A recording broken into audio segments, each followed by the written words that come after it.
without further ado, since we are talking about we've talked about the macros, we've talked about the markets, and it is now time for us to talk about private investment and unleashing the animal spirits. This has been the big peeve.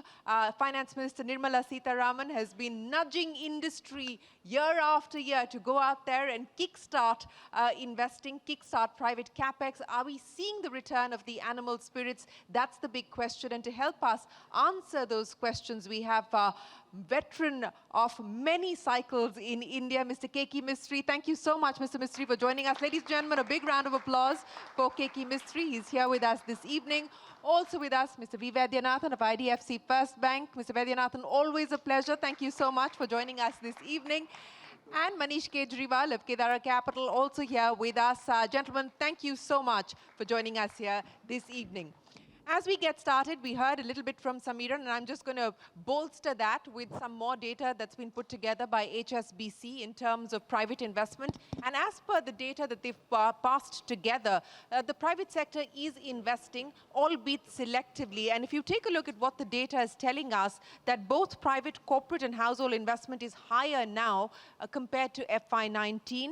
But what is driving that is essentially dwellings, buildings, and structures. And that is commensurate with what we have seen as far as the home loan side of the markets are concerned. But without further ado, Mr. Mistry, let me start by talking to you. We were talking about connecting the dots in the past, as well as forecasting what the future looks like.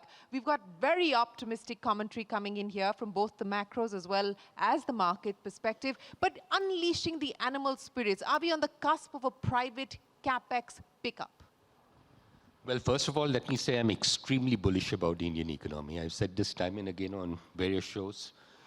I think India's growth that we will see in the coming decade will be a lot faster, a lot bigger, a lot more serious than what you've been seeing over the last 10 years.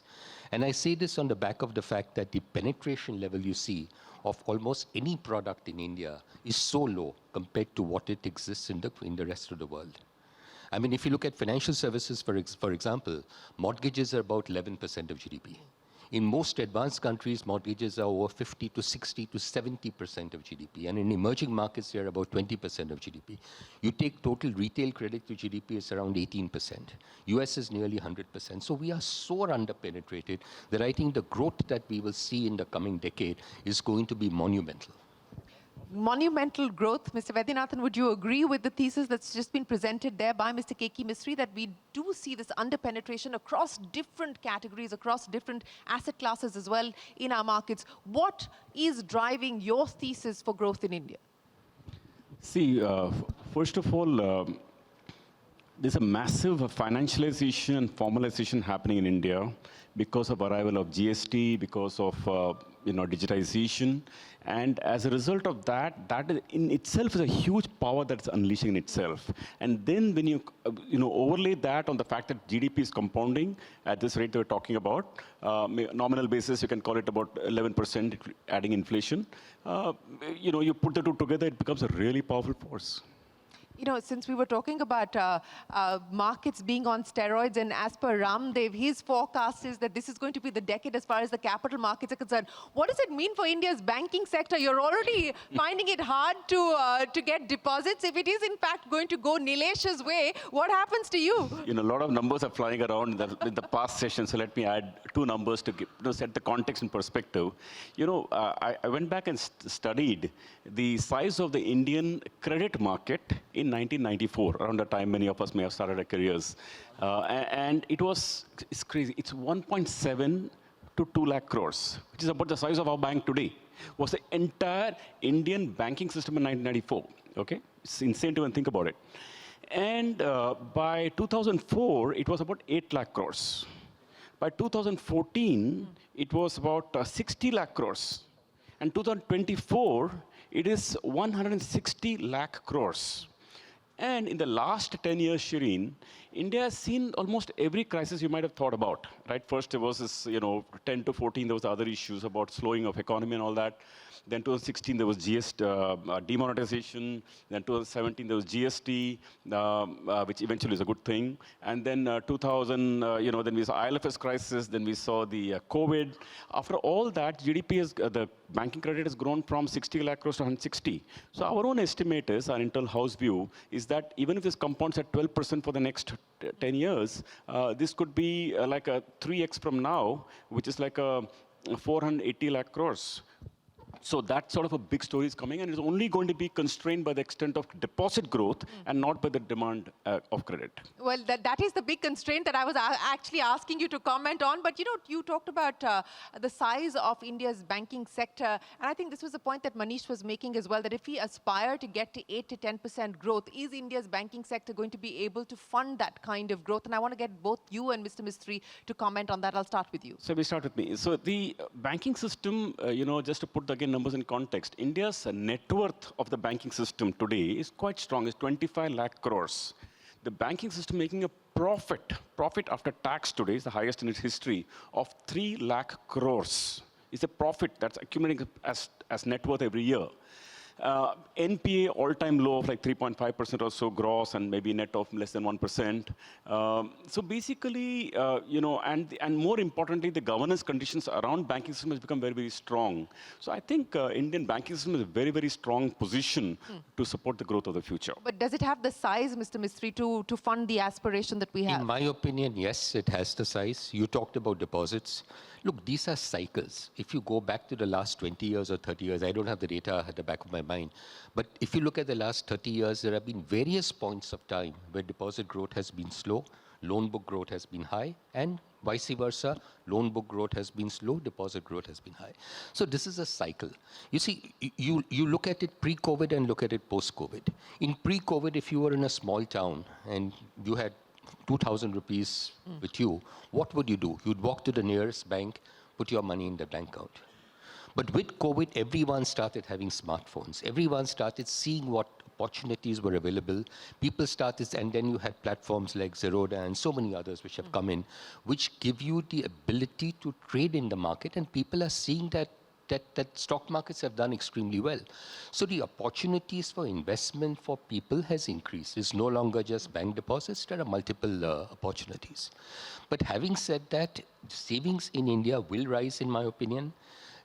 Phases will happen. There will be periods of time when, for whatever reason, I'm bullish on the stock market, but for some reason, if stock markets were to underperform, you'll again see a flight of money coming back into bank deposits. So I'm very confident that there'll be enough liquidity available in the system to fund the growth that India needs. And I think RBI also has been tight in terms of holding liquidity because of inflationary worries.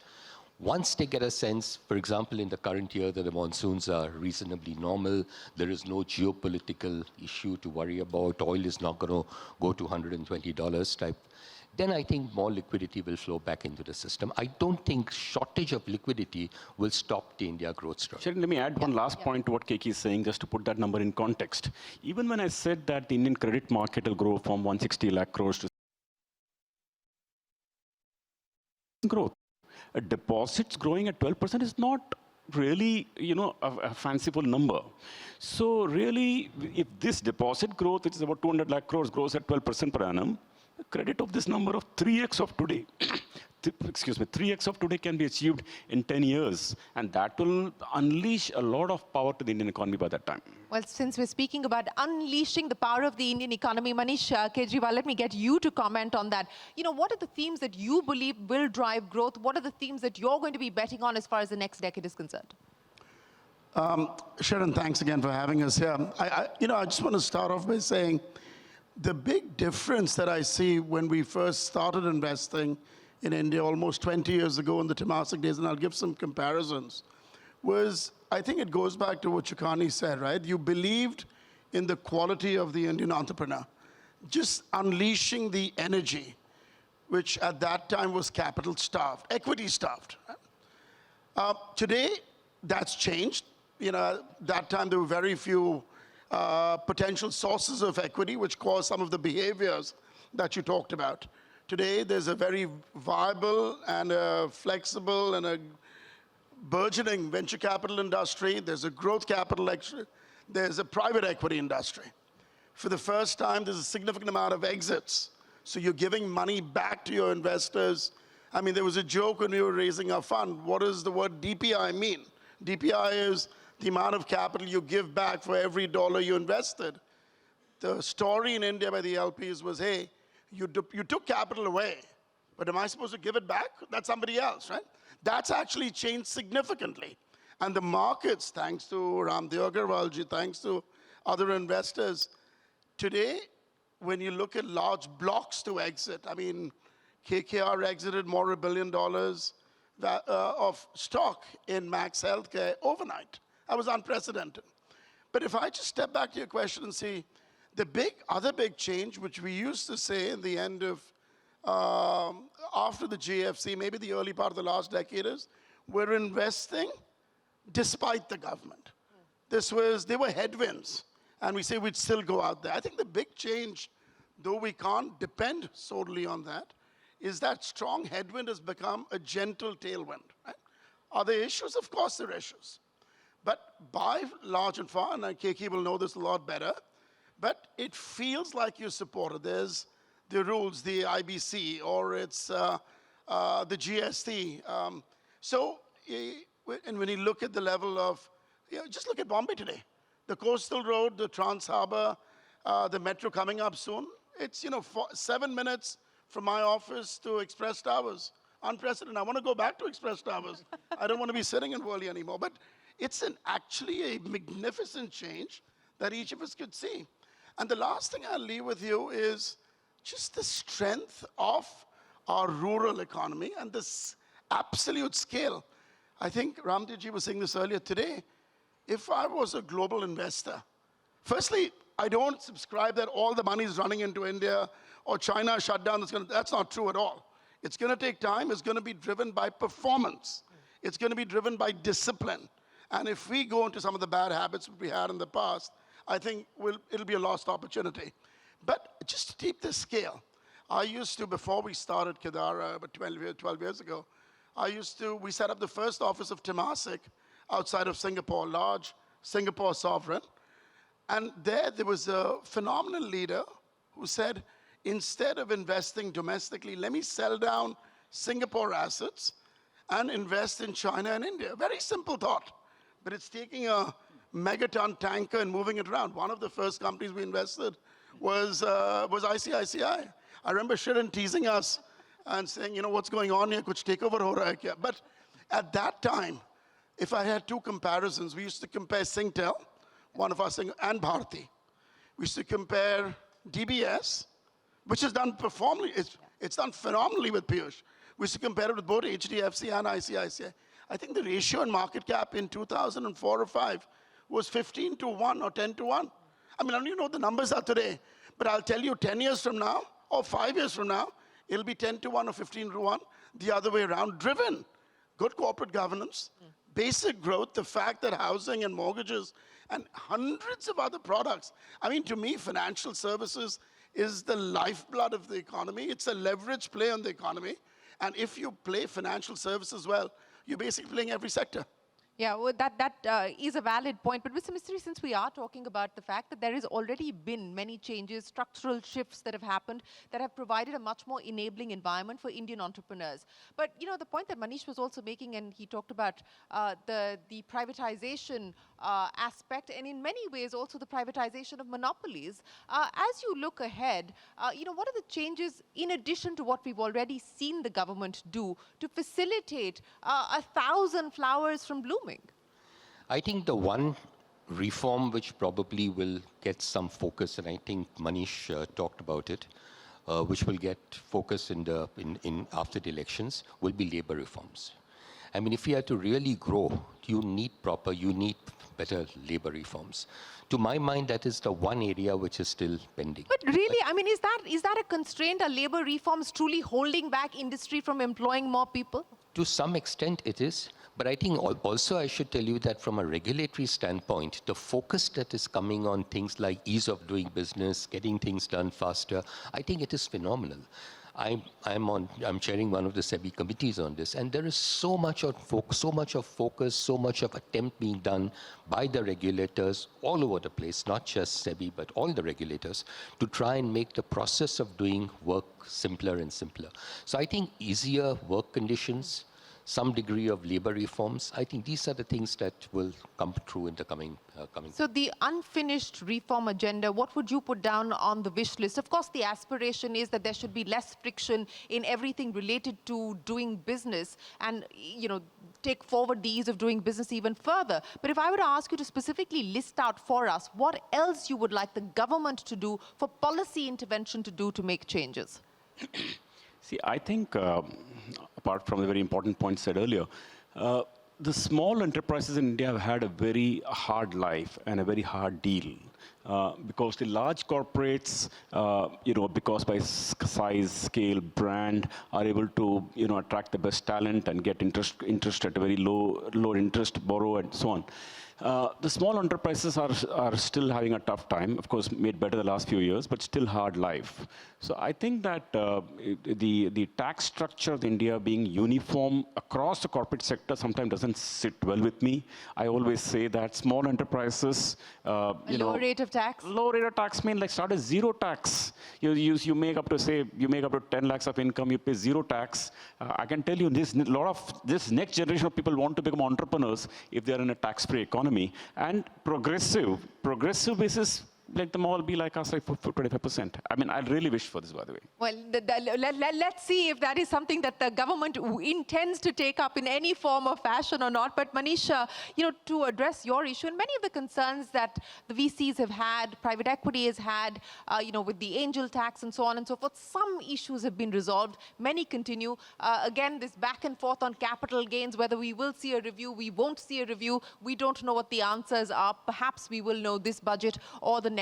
But, what's your wish list looking like at this point in time?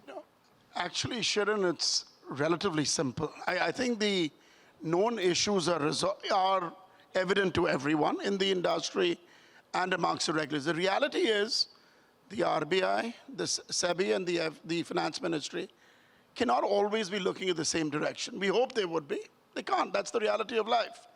I think this last 5 or 6 years, I would say at least the issues are discussed honestly, and the reasons why they can or can't be done or can be done slowly is also relatively clear. Actually, my only wish list, it's not asking for a much lower rate of taxation or no taxes on ABCD.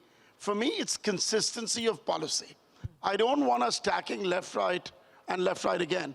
I would love, for example, this might sound like a heresy, but instead of having an annual budget, to have a budget every 3 or 5 years. Why do we need an annual budget? We just give a longer term direction, policies against it, and we move in that direction. Not very dissimilar to where we might be moving towards sort of elections at the state level and the central level. So maybe that's utopian, but that's what I think is. Don't do away with the big day for us here on CNBC-TV18, Manish. That's one of the biggest events on the calendar. But free markets, the current approach of the government of the country is saying that investment in infrastructure, investment in digital infrastructure, free markets, right-wing economic thinking with benefits going down the bottom of the pyramid. If this model changes, we have a big problem. I think it's really in India's interest to stay this for 20, 30 years to keep going ahead. But, to be fair, we have seen economic policy continuity, irrespective of whether we have seen regime changes, where, the 10 years of the UPA and then the 10 years of the NDA, we didn't see any significant disruption in terms of economic policy. We have, of course, seen additions like privatization being put back on the table as far as the NDA agenda is concerned, but of course, slow moving. And I don't know whether 400 will necessarily change that. Mr. Mistry, do you believe that 400 potentially could change the course of the reforms that the market has been anticipating? I don't think so. Whether it's 400 or it's 350 or 450, whatever be the number, I think the focus on reforms will be there. I'm very confident of that. And I think also as we move into the next financial year, and with India now part of the global bond index, both JP Morgan and latter part of the year, Bloomberg, you'll see increasing amount of dollars coming into India. And that would give RBI the ability to manage the rupee even better, and it will find a way of flushing more liquidity into the system.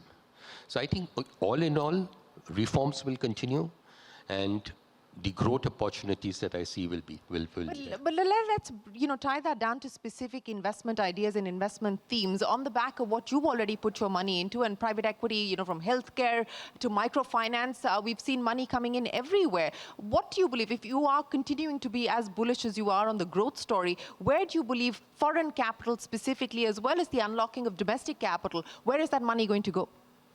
Fair. I think the way we look at life, firstly, I think one of the biggest negatives on the flow of capital would be a more hawkish perspective from the Fed in the US, right? That is the context. I think we're all assuming right now that it's going to get more dovish. Interest rates will come down. It'll be more attractive not to pull money back into the US and spread out the world. Now, once the money comes here, what are you trying to do?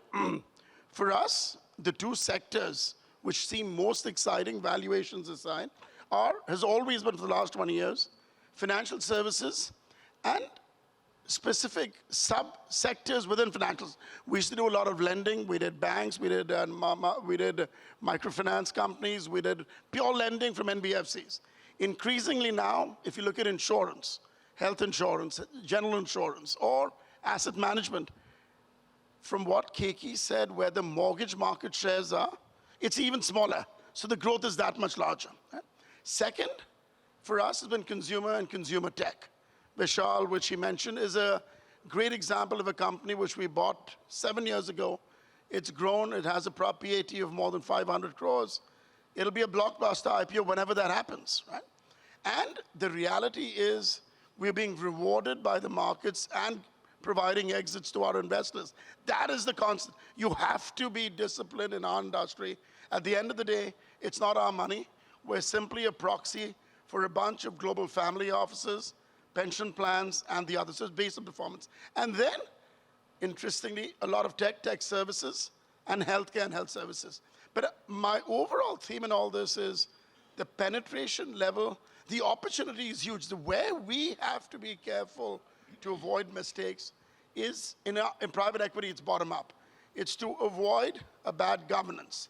It's being able to see, it's being on the ground, feet on the ground, and you'll see the returns coming. Well, that certainly is the hope. But Ms. Mistry, we were talking about the investment engine, but also on the point of the consumption engine, and we've seen disparity there. At the top end, I mean, things are flying off the shelf like we've never seen before. At the bottom end, the pain continues. What is the forecast? What's your own prognosis about when we start to see convergence? My sense is after the elections, because if RBI is confident about the way the monsoons are panning out and there is no geopolitical risk or geopolitical risks subside, I think you'll start seeing interest rates coming down. So I've seen many analysts talking about cutting rates. Samiran says October, nothing before October. I'm not so sure. My personal view is could be before October if the monsoon outlook is good and there is no geopolitical issue.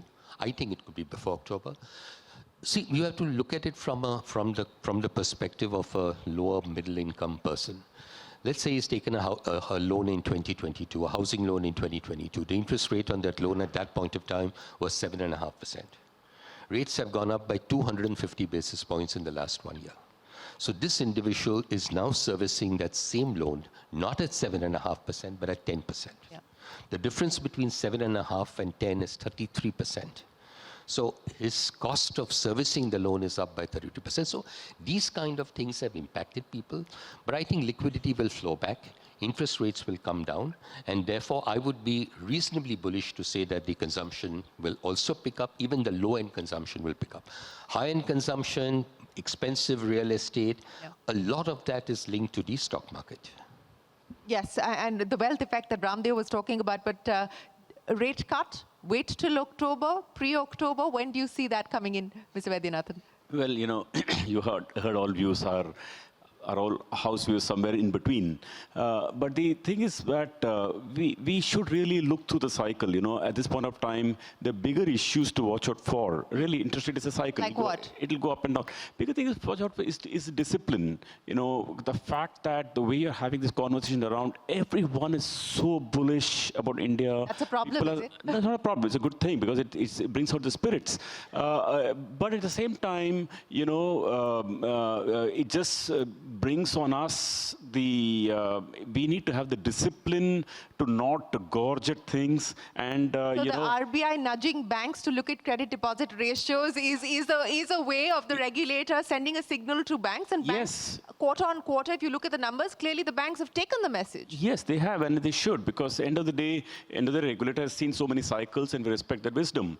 And therefore, you know, this commentary coming from RBI asking people to slow down and calm down, I think, of course, I agree, it's a good message. How much more calming down is needed, or how much more calming down should we expect?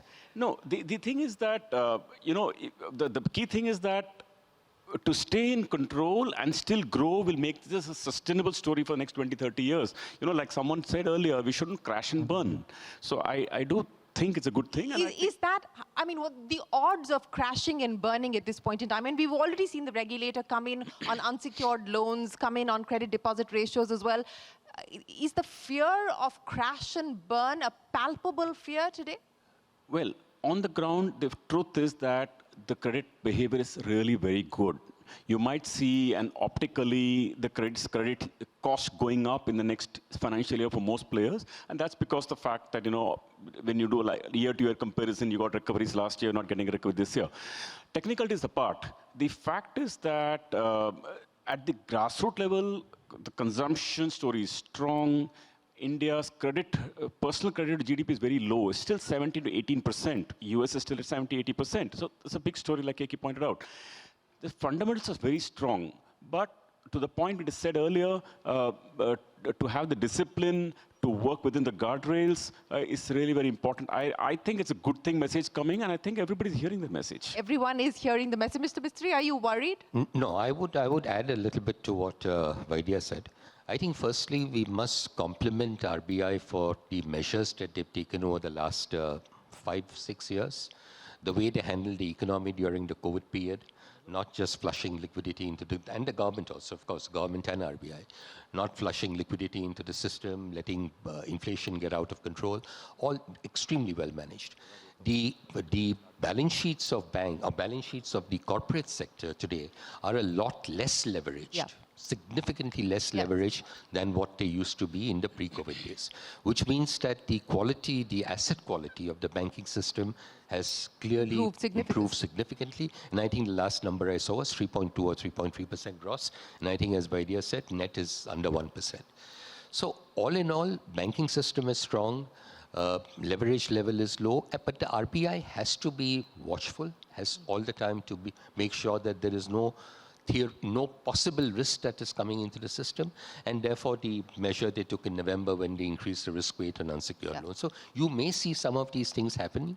This is not that there is a problem in the system, it is to preempt any problem happening. Yeah, so being vigilant at this point in time to calm things down, in your words, before things get too hot or out of hand. I am going to throw this open now to Mangalam and Sonal for questions from our participants as well. Mangalam, over to you. Well, you know, this was incredibly insightful, and the thing that stood out for me, and it could perhaps mean a full circle as well, Manish, you said that when you were looking to invest in India, you looked at some of the Indian listed companies, compared them to global companies, and saw the ratios were much in favor of India.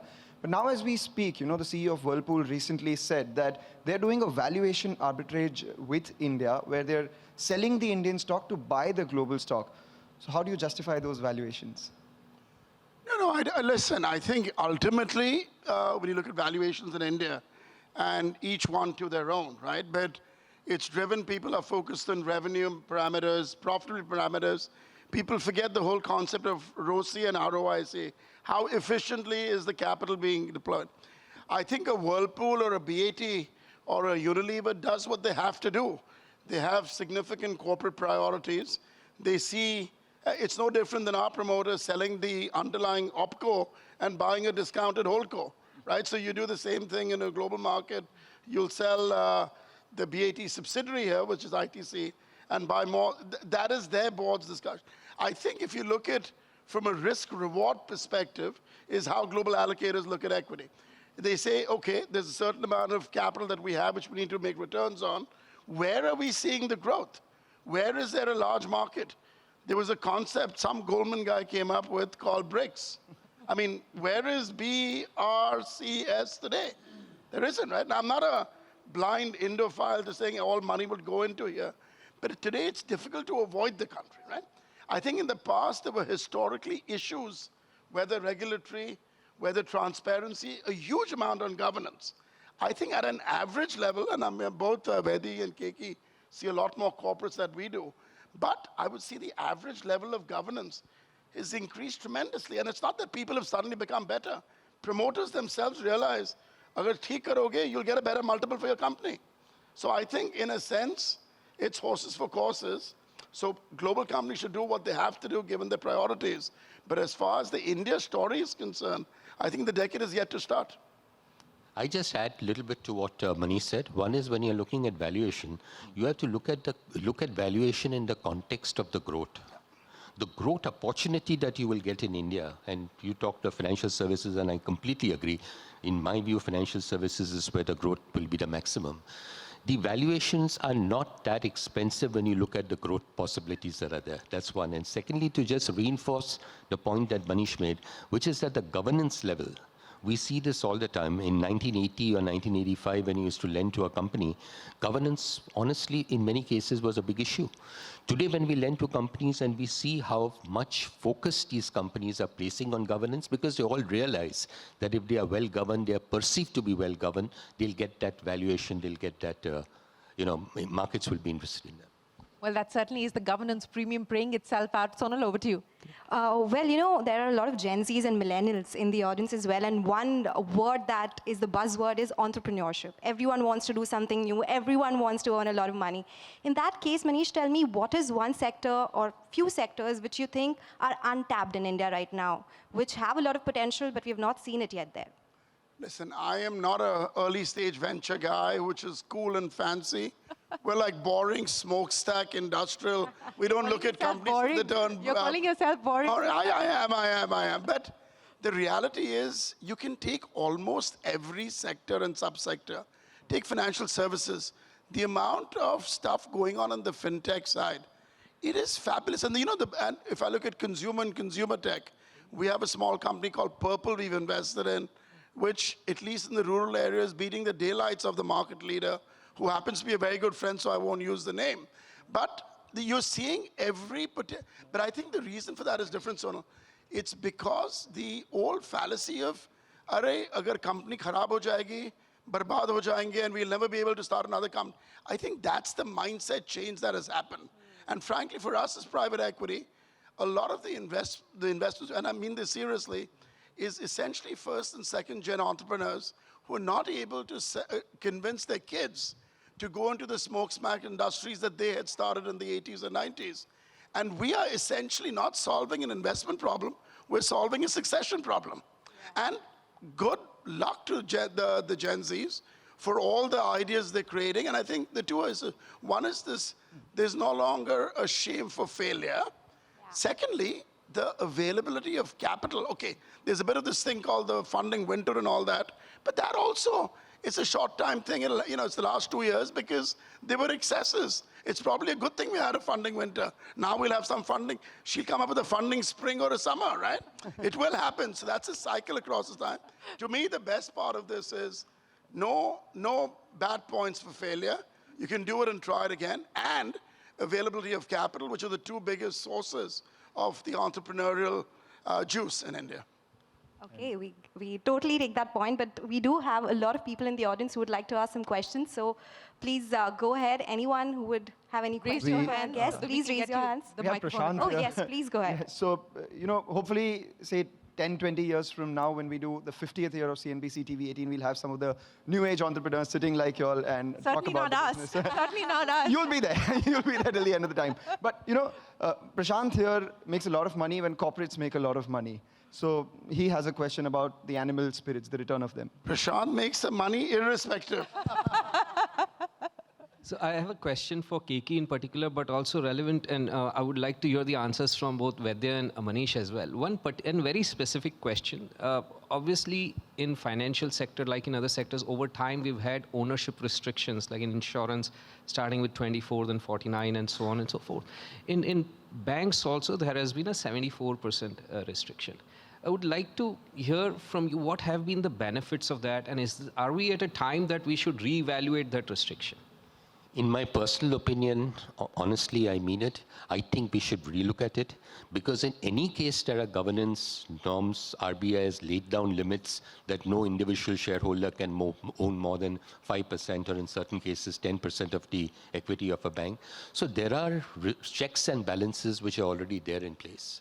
But if you just change that 74 to 100, the amount of additional money that can come into India. 100+ billion. Exactly. Maharashtra. So huge amount of money can come in, not necessarily directly in equity, but through these passive funds. Because the weightage in the MSCI would increase significantly. And I might just add there, much larger would be the inflow from active funds as the weights in the indices go up. Yeah. Active, yes, but I'm saying even active apart, passive also. Anybody else wants to chime in on that? I think since he's insisting on my comment. See, when we talk of India's $35 trillion economy in 2047, right? Imagine even if the same credit to GDP ratio at that point of time, India will need a credit so-called book of at least, say, let me say, $25 trillion. And for that, you will probably need equity of maybe about $2.5 to $3 trillion. So we should therefore make a policy in such a way that attract that kind of capital. And I do not think all that capital can come from India through domestic sources alone. And therefore, we should always be conscious that of our capital requirements, and without capital, you will get strangled. And this is something you should be aware. And our policy should gear to be able to originate foreign capital additionally to be able to meet that demand of credit for the country and take a GDP there. Otherwise, your GDP will actually not get there because you won't have the fuel to get there. The only thing I'd add, Prashant, is there were regulations at a certain time for certain reasons. I would say two things have changed since then. The Indian let's take insurance. It's been 20 years. We have, they needed actuarial data from other places. We have that now. And I think the companies are strong enough to stand their own. And I would go with Keki that absolutely all restrictions should be relooked at, not for the point of attracting foreign capital. Both foreign and domestic capital will come. My only point, and it's a larger point which I like just stating out there, is from a regulatory perspective, sometimes the rules today are made to catch the bad apples, right? Often what's going on with the rules is the baby gets thrown out with the bathwater, right? So one should just be careful as we're open. We should open up, but also as we construct new rules to prevent bad behavior, it doesn't become as restrictive so that the green apples don't become bright, rosy red apples, and they fell at the bad ones.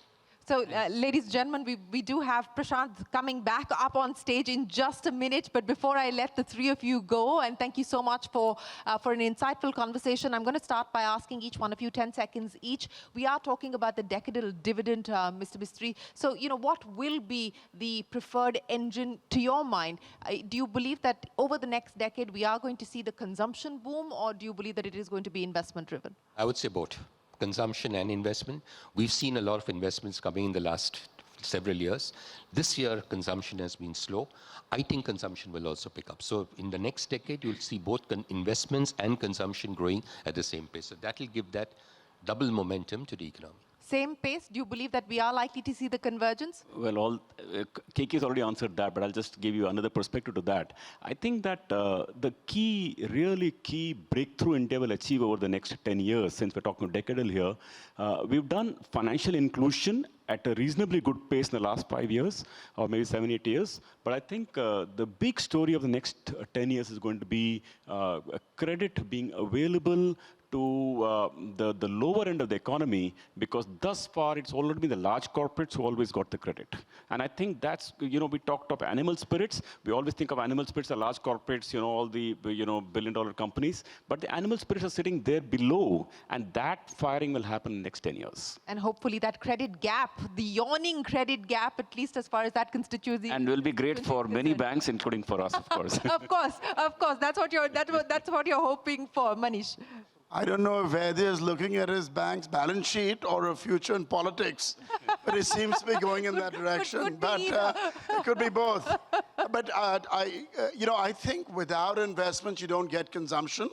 I actually think the only thing I'll say in a slight subtle shift to Keki is, I do think if you look at this from a 50-year story, the next 10 years should be 75% investment and 25% consumption. If it's a 10-year story, it's half-half. But I really think what we're seeing today, and I mentioned that earlier in terms of the Mumbai being only a small token of the landscape, when you're seeing 35 airports, and you see Mumbai airport and you go to Heathrow and you wonder which is the developed country in the traditional sense and the developing country. So I think our massive years ahead, I do think we need to put more in to reap the fruits in the future. Well, we hope that we will see more being put in on both enabling an environment to allow not just the large corporates to flourish, but also encourage the small and medium enterprises, which really are the backbone, especially as far as job creation is concerned, to do better. We hope that there is convergence and there is that yawning credit gap that we spoke of, that is an issue that is addressed. And some of the unfinished reforms that we spoke of, we do hope that those are taken forward as well. Keki, Mistry, Vaidyanathan, Manish, Kejriwal, appreciate you joining us here. Thank you very much for your time. Ladies and gentlemen, a big round of applause.